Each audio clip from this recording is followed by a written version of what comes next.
Nada une más a la familia que los deliciosos huevos de Eggland's Best. Nos encanta su sabor, siempre delicioso y fresco de granja. Además de la mejor nutrición, como 6 veces más vitamina D, 10 veces más vitamina E y 25% menos de grasa saturada que los huevos regulares. Con Eggland's Best puedes estar segura de que estás obteniendo lo mejor. Eggland's Best. Mejor sabor, mejor nutrición, mejores huevos. Visita egglandsbest.com para más información.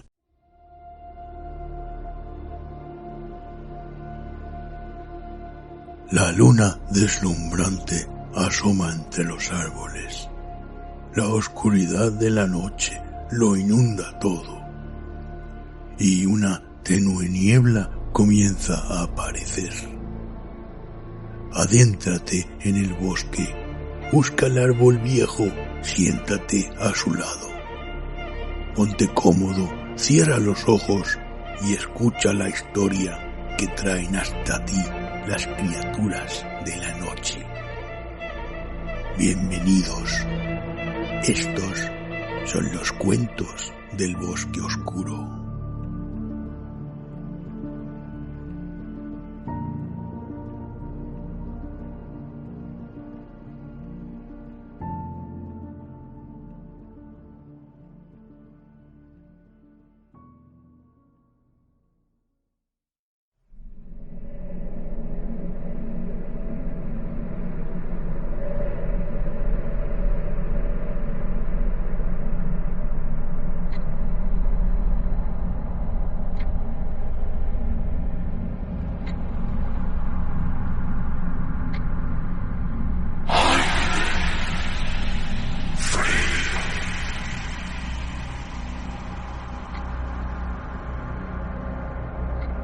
De Howard Phillips Lovecraft.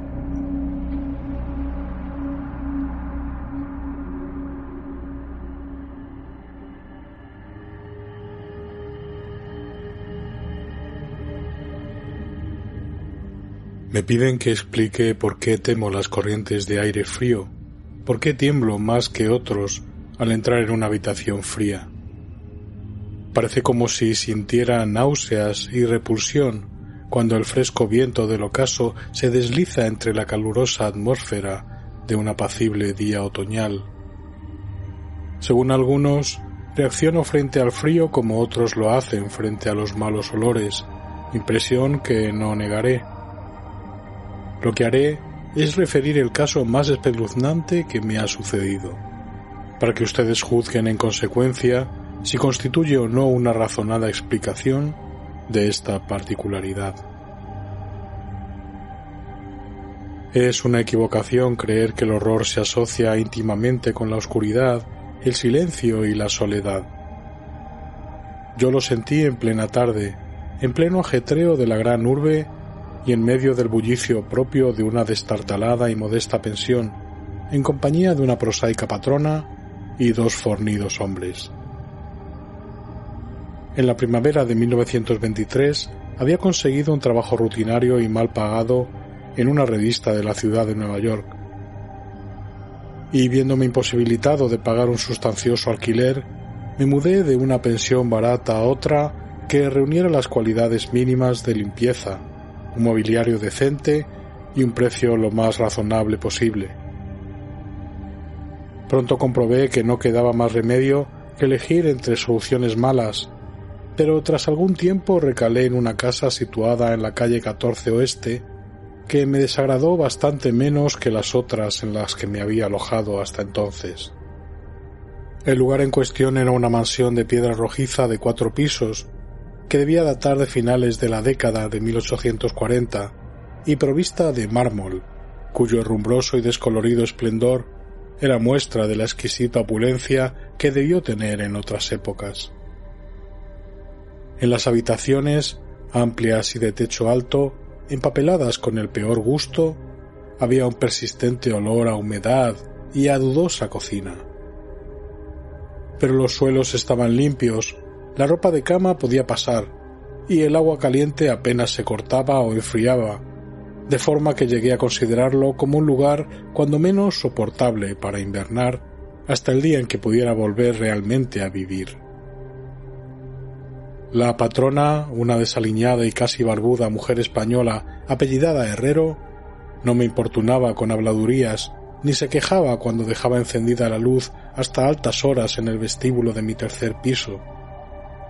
Y mis compañeros de pensión eran tan pacíficos y poco comunicativos como desearía, tipos toscos, españoles en su mayoría, apenas con el menor grado de educación. Solo el estrépito de los coches que circulaban por la calle constituía una auténtica molestia. Llevaría allí unas 3 semanas cuando se produjo el primer extraño incidente. Una noche, a eso de las 8, oí como si cayeran gotas en el suelo, y de repente advertí que llevaba un rato respirando el acre olor característico del amoníaco. Tras echar una mirada a mi alrededor, vi que el techo estaba húmedo y goteaba.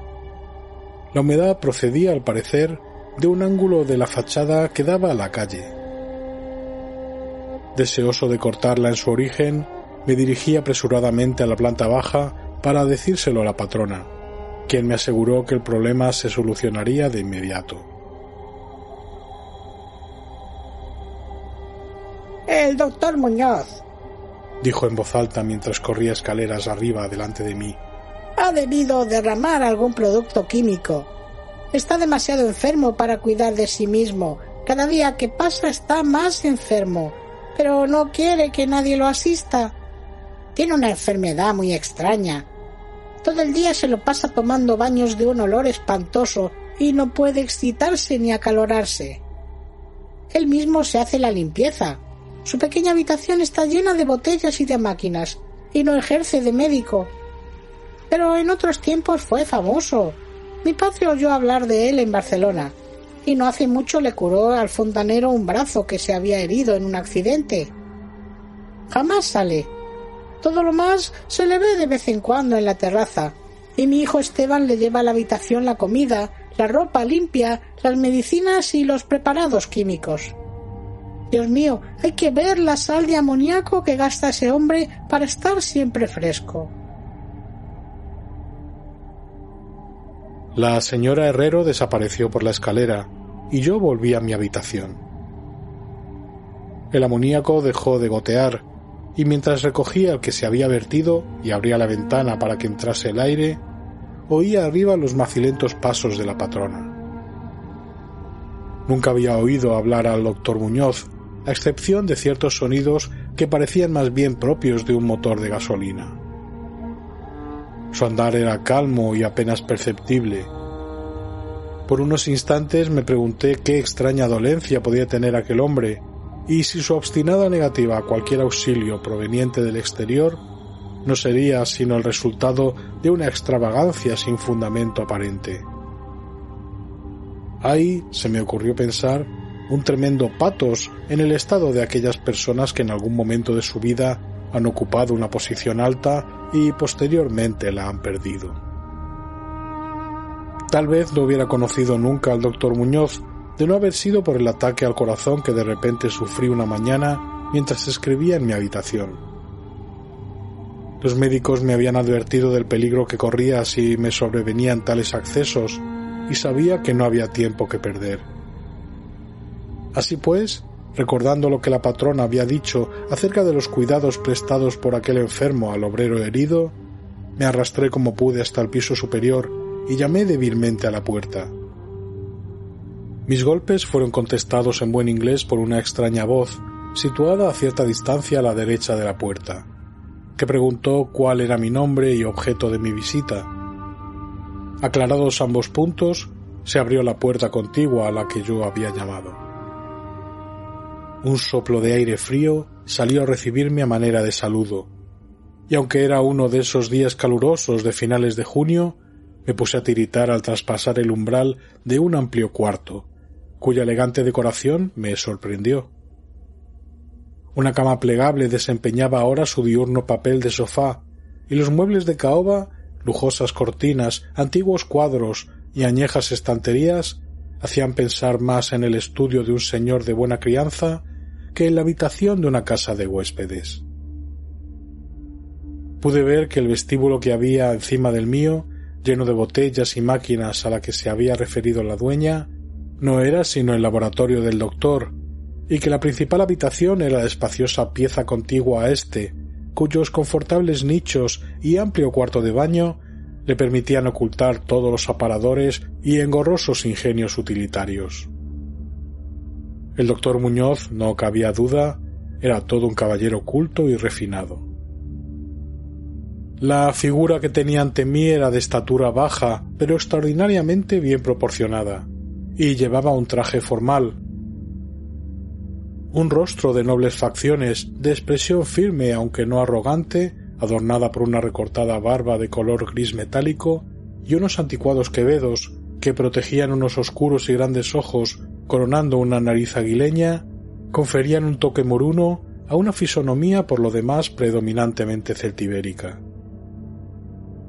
El abundante y bien cortado pelo, que era prueba de puntuales visitas al barbero, estaba partido con gracia por una raya encima de su respetable frente. Su aspecto general sugería una inteligencia fuera de lo corriente y una crianza y educación excelentes. No obstante, al ver al doctor Muñoz en medio de aquella ráfaga de aire frío, sentí una repugnancia que nada en su aspecto podía justificar.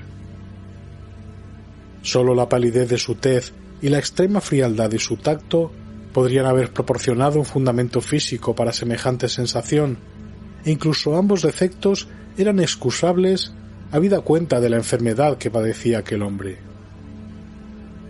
Mi desagradable impresión pudo deberse a aquel extraño frío, pues no tenía nada de normal en un día tan caluroso, y lo anormal suscita siempre aversión, desconfianza y miedo.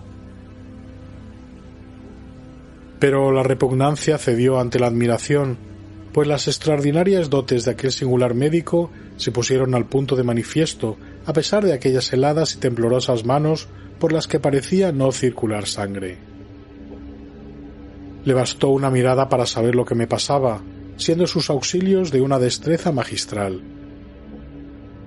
Al tiempo me tranquilizaba con una voz finamente modulada, aunque hueca y carente de todo timbre, diciéndome que él era el más implacable enemigo de la muerte y que había gastado su fortuna personal y perdido a todos sus amigos por dedicarse toda su vida a extraños experimentos para hallar la forma de detener y extirpar la muerte.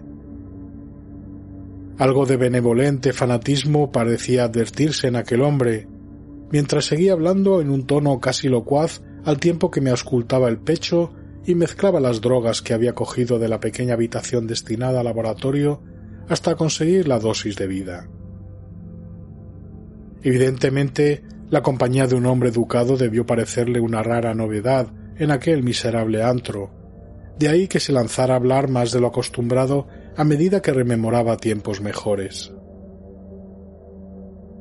Su voz tenía un efecto sedante, y ni siquiera pude percibir su respiración mientras las fluidas frases salían con exquisito esmero de su boca. Trató de distraerme de mis preocupaciones hablándome de sus teorías y experimentos, y recuerdo con qué tacto me consoló acerca de mi frágil corazón, insistiendo en que la voluntad y la conciencia son más fuertes que la vida orgánica. Decía que si lograba mantenerse saludable y en buen estado el cuerpo, se podía, mediante la ciencia de la voluntad y la conciencia, conservar una especie de vida nerviosa, cualesquiera que fuesen los graves defectos, disminuciones o incluso ausencias de órganos específicos que se sufrieran. Algún día, me dijo medio en broma, me enseñaría cómo vivir, o al menos a llevar una cierta existencia consciente sin corazón. Por su parte, sufría de una serie de dolencias que le obligaban a seguir un régimen muy estricto, que incluía la necesidad de estar expuesto constantemente al frío. Cualquier aumento apreciable de la temperatura podía, en caso de prolongarse, afectarle fatalmente. Y había logrado mantener el frío que reinaba en su estancia, de unos 11 a 12 grados, gracias a un sistema absorbente de enfriamiento por amoníaco, cuyas bombas eran accionadas por el motor de gasolina que con tanta frecuencia oía desde mi habitación situada justo debajo. Recuperado del ataque en un tiempo extraordinariamente breve, salí de aquel lugar helado convertido en ferviente discípulo y devoto del genial recluso. A partir de ese día le hice frecuentes visitas, siempre con el abrigo puesto. Le escuchaba atentamente mientras hablaba de investigaciones y resultados casi escalofriantes, y un estremecimiento se apoderó de mí al examinar los singulares y sorprendentes volúmenes antiguos que se alineaban en las estanterías de su biblioteca. Debo añadir que me encontraba ya casi completamente curado de mi dolencia, gracias a sus acertados remedios. Al parecer, el doctor Muñoz no desdeñaba los conjuros de los medievalistas, pues creía que aquellas fórmulas crípticas contenían raros estímulos psicológicos que bien podrían tener efectos indecibles sobre la sustancia de un sistema nervioso en el que ya no se dieran las pulsaciones orgánicas. Me impresionó lo que me contó del anciano doctor Torres, de Valencia, con quien realizó sus primeros experimentos y que le atendió a él en el curso de la grave enfermedad que padeció 18 años atrás, y de la que procedían sus actuales trastornos. Al poco tiempo de salvar a su colega, el anciano médico sucumbió víctima de la gran tensión nerviosa a que se vio sometido. A medida que transcurrían las semanas, observé con dolor que el aspecto físico de mi amigo iba desmejorándose, lenta pero irreversiblemente, tal como me había dicho la señora Herrero. Se intensificó el lívido aspecto de su semblante, su voz se hizo más hueca e indistinta, sus movimientos musculares perdían coordinación y su cerebro y voluntad desplegaban menos flexibilidad e iniciativa. El doctor Muñoz parecía darse perfecta cuenta del empeoramiento y poco a poco su expresión y conversación fueron adquiriendo un matiz de horrible ironía que me hizo recobrar algo de la indefinida repugnancia que experimenté al conocerle. El doctor Muñoz adquirió con el tiempo extraños caprichos, aficionándose a las especies exóticas y al incienso egipcio, hasta el punto de que su habitación se impregnó de un olor semejante al de la tumba de los faraones. Al mismo tiempo, su necesidad de aire frío fue en aumento, y con mi ayuda amplió los conductos de amoníaco de su habitación y transformó las bombas y sistemas de alimentación de la máquina de refrigeración hasta lograr que la temperatura descendiera a un punto entre 1 y 4 grados, y finalmente incluso a 2 bajo cero. El cuarto de baño y el laboratorio conservaban una temperatura algo más alta, a fin de que el agua no se helara y pudieran darse los procesos químicos. El huésped que habitaba en la habitación contigua se quejó del aire glacial que se filtraba a través de la puerta de comunicación, así que tuve que ayudar al doctor a poner unos tupidos cortinajes para solucionar el problema. Una especie de creciente horror, desmedido y morboso, pareció apoderarse de él. No cesaba de hablar de la muerte, pero estallaba en sordas risas cuando en el curso de la conversación se aludía con suma delicadeza a cosas como los preparativos para el entierro o los funerales. Con el tiempo, el doctor acabó convirtiéndose en una desconcertante y desagradable compañía. Pero en mi gratitud por haberme curado, no podía abandonarle en manos de los extraños que le rodeaban, así que tuve buen cuidado de limpiar su habitación y atenderle en sus necesidades cotidianas. Asimismo le hacía sus compras, aunque no salía de mi estupor ante algunos de los artículos que me encargaba comprar en las farmacias y almacenes de productos químicos. Una creciente e indefinible atmósfera de pánico parecía desprenderse de su cuarto. La casa entera, como ya he dicho, despedía un olor a humedad, pero el olor de las habitaciones del doctor Muñoz era aún peor, y no obstante las especias, el incienso y el acre perfume de los productos químicos de los ahora incesantes baños que insistía en tomar sin asistencia, comprendí que aquel olor debía guardar relación con su enfermedad y me estremecí al pensar cuál podría ser. La señora Herrero se santiguaba cada vez que se cruzaba con él, y finalmente lo abandonó por entero en mis manos, no dejando siquiera que su hijo Esteban siguiese haciéndole los recados. Cuando yo le sugería la conveniencia de avisar a otro médico, el paciente montaba en cólera. Temía sin duda el efecto físico de una violenta emoción, pero su voluntad y coraje crecían en lugar de menguar, negándose a acostarse. La lasitud de los primeros días de su enfermedad dio paso a un retorno de su vehemente ánimo, hasta el punto de que parecía desafiar a gritos al demonio de la muerte, aun cuando corriese el riesgo de que el tradicional enemigo se apoderase de él. Dejó prácticamente de comer, algo que curiosamente siempre dio la impresión de ser una formalidad en él, y sólo la energía mental que le restaba parecía librarle del colapso definitivo. Adquirió la costumbre de escribir largos documentos que sellaba con cuidado y llenaba las instrucciones para que a su muerte los remitiera yo a sus destinatarios. Estos eran en su mayoría de las Indias occidentales, pero entre ellos se encontraba un médico francés famoso en otro tiempo, y al que ahora se daba por muerto, y del que se decían las cosas más increíbles. Pero lo que hice en realidad fue quemar todos los documentos antes de enviarlos o abrirlos. El aspecto y la voz del doctor Muñoz se volvieron absolutamente espantosos, y su presencia casi insoportable. Un día de septiembre, una inesperada mirada suscitó una crisis epiléptica en un hombre que había venido a reparar la lámpara eléctrica de su mesa de trabajo. Ataque este del que se recuperó gracias a las indicaciones del doctor mientras se mantenía lejos de su vista. Aquel hombre, harto sorprendentemente, había vivido los horrores de la Gran Guerra sin sufrir tamaña sensación de terror. Un día a mediados de octubre sobrevino el horror de los horrores de forma repentina. Una noche se rompió la bomba de la máquina de refrigeración, por lo que pasadas 3 horas resultó imposible mantener el proceso de enfriamiento del amoníaco.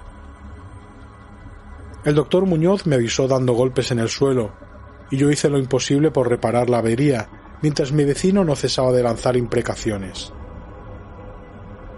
Mis esfuerzos resultaron inútiles, y cuando al cabo de un rato me presenté con un mecánico de un garaje nocturno cercano, comprobamos que nada podía hacerse hasta la mañana siguiente, pues hacía falta un nuevo pistón.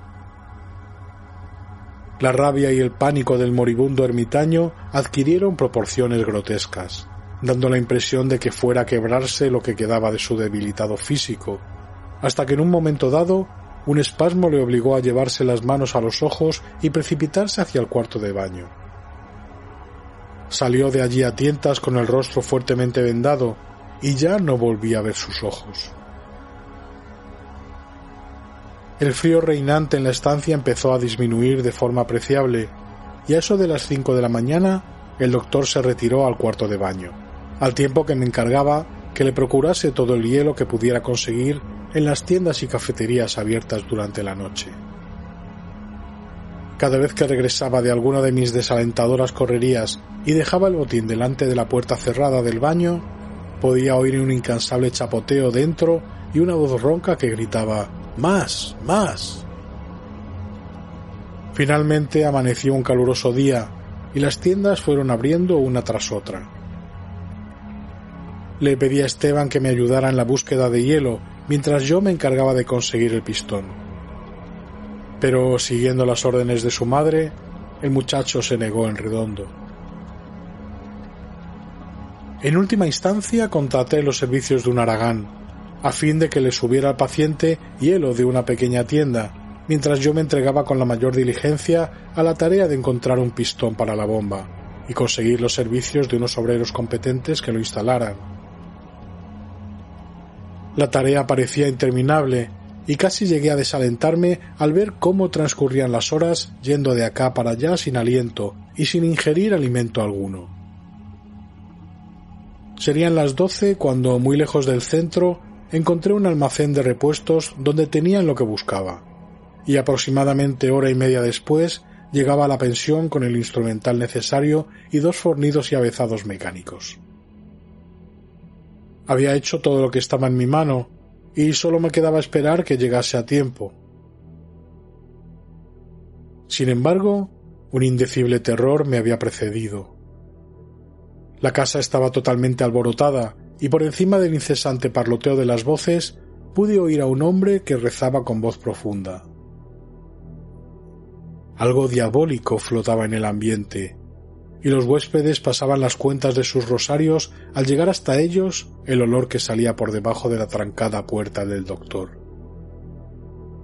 Al parecer, el tipo que había contratado salió precipitadamente dando histéricos alaridos al poco de regresar de su segundo viaje en busca de hielo. Quizás se debiera todo a un exceso de curiosidad.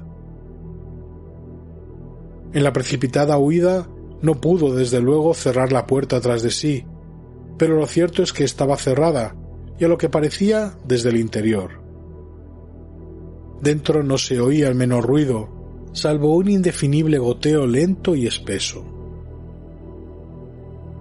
Tras consultar brevemente con la dueña y los obreros, no obstante el miedo que me tenía atenazado, opiné que lo mejor sería forzar la puerta, pero la patrona halló el modo de hacer girar la llave desde el exterior sirviéndose de un artilugio del hambre. Con anterioridad habíamos abierto las puertas del resto de las habitaciones de aquel ala del edificio, y otro tanto hicimos con todas las ventanas. A continuación, y protegidas las narices con pañuelos, penetramos temblando de miedo en la hedionda habitación del doctor, que, orientada al mediodía, abrasaba con el caluroso sol de primeras horas de la tarde. Una especie de rastro oscuro y viscoso llevaba desde la puerta abierta del cuarto de baño a la puerta del vestíbulo, y desde aquí al escritorio, donde se había formado un horrible charco. Encima de la mesa había un trozo de papel, garrapateado a lápiz por una repulsiva y ciega mano, terriblemente manchado también, al parecer, por las mismas garras que trazaron apresuradamente las últimas palabras. El rastro llevaba hasta el sofá, en donde finalizaba inexplicablemente. Lo que había o hubo en el sofá es algo que no puedo ni me atrevo a decir aquí. Pero esto es lo que, en medio de un estremecimiento general, descifré del embadurnado papel, antes de sacar una cerilla y prenderle fuego. Lo que conseguí descifrar aterrorizado, mientras la patrona y los dos mecánicos salían disparados de aquel infernal lugar hacia la comisaría más próxima, para balbucear sus incoherentes historias. Las nauseabundas palabras resultaban poco menos que increíbles en aquella amarillenta luz solar, con el estruendo de los coches y camiones que subían de la calle, pero debo confesar que en aquel momento creí lo que decían. Si las creo ahora es algo que sinceramente ignoro. Hay cosas acerca de las cuales es mejor no especular, y todo lo que puedo decir es que no soporto el olor a amoníaco, y que me siento desfallecer ante una corriente de aire excesivamente frío. Ha llegado al final, rezaban aquellos hediondos garabatos. No queda hielo. El hombre ha lanzado una mirada y ha salido corriendo.